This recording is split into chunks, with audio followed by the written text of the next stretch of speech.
C'est le Radio Cote et son électron libre sur le 104.8, l'émission déjantée du mercredi soir. Alors, monte le son.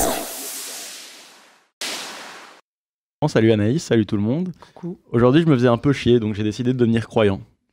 Quelle drôle d'idée, me diras-tu Anaïs. Et qu'est-ce qui a bien pu m'amener à me remettre à la religion pour le salut de mon âme ô combien damnée?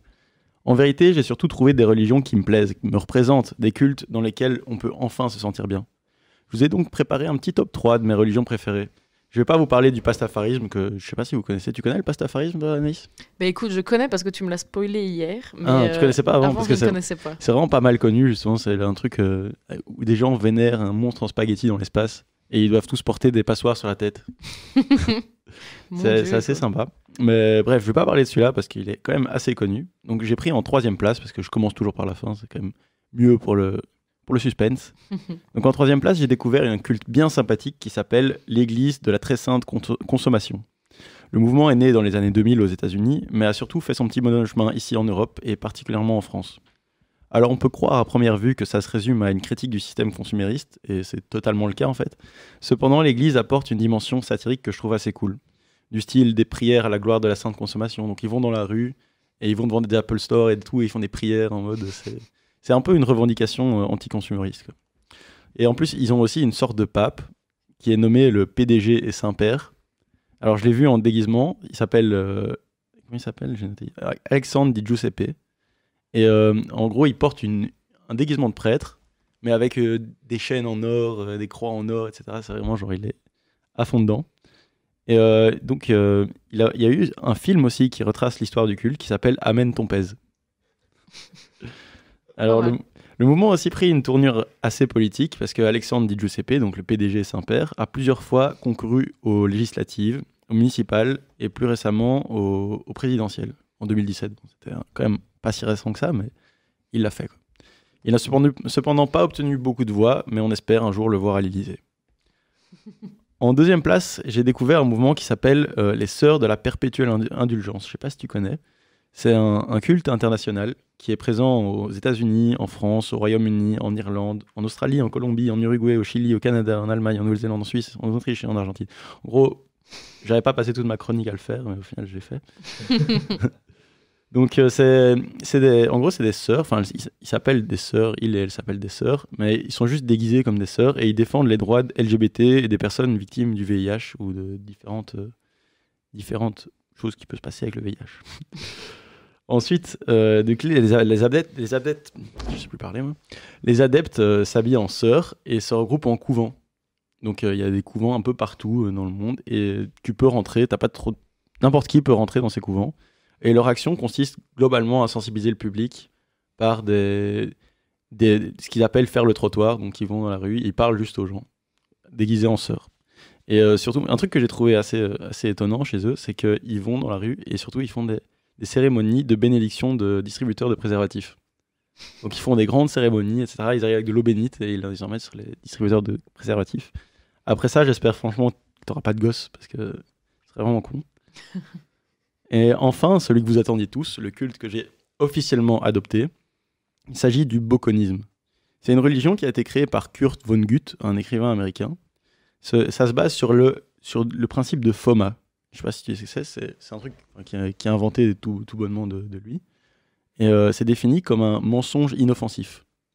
Donc en gros, c'est toutes des conneries, quoi. Globalement, pour le dire crûment, c'est vraiment des conneries. Et la Bible du bokonisme commence, donc dès que tu ouvres le livre, il commence, je cite, « Ne soyez pas idiots, fermez ce livre dès maintenant, ce n'est rien que du FOMA.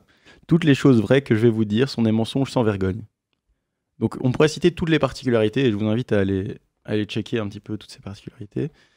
Mais j'aurais jamais assez de temps durant cette chronique, donc j'en ai sélectionné 3 qui me paraissaient vraiment relevables. Donc à partir de maintenant, dès que je me mettrai à penser à la complexité de la machine de la vie, je devrais chuter « occuper, occuper, occuper ». Donc maintenant que je suis bokoniste, chaque fois que je réfléchis un peu trop, je fais « occuper, occuper, occuper ». Donc c'est déjà une règle que je respectais, mais uniquement aux toilettes en général. Surtout que c'est là, au final, où je réfléchis le plus à la complexité de la vie, je pense. Et n'importe qui ici peut en attester.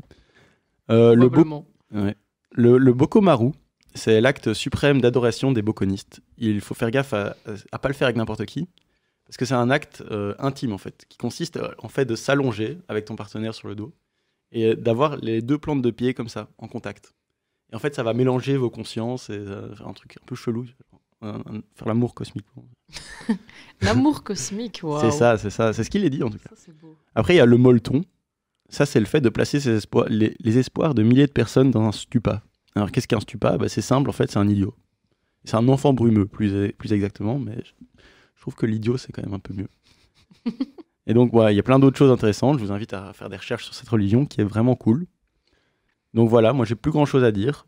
En plus, je vais être occupé avant de peut-être un jour pratiquer le bokomaru. Et du coup, de tout ça, t'as adopté quoi le plus ? Le bokonisme, Le c'est ça ? bokonisme, en tout cas, c'est trop bien. C'est vraiment incroyable. Ils ont tout plein de mots aussi, un peu particuliers comme ça, où tu peux...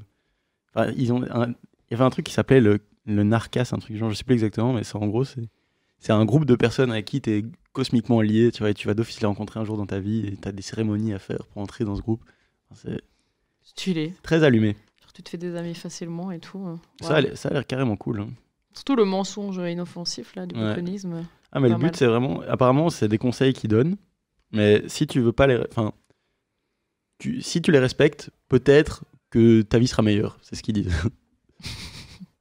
Oh, c'est pas mal, ils se prennent pas du tout pour... Ah non, il y a vraiment... Ah, se c'est prennent une pas la religion. tête, quoi.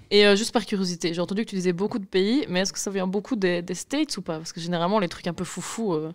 C'est aux States que de ça base, démarre, quoi. c'est un ricain qui l'a démarré. Quoi. Ah, bah voilà. Forcément, mais ça, c'était les sœurs de la perpétuelle indulgence. Hein. Mais ça, c'est vraiment... Enfin, ils font même des voyages, des séjours avec des gens atteints du VIH ou qui acceptent pas leur homosexualité.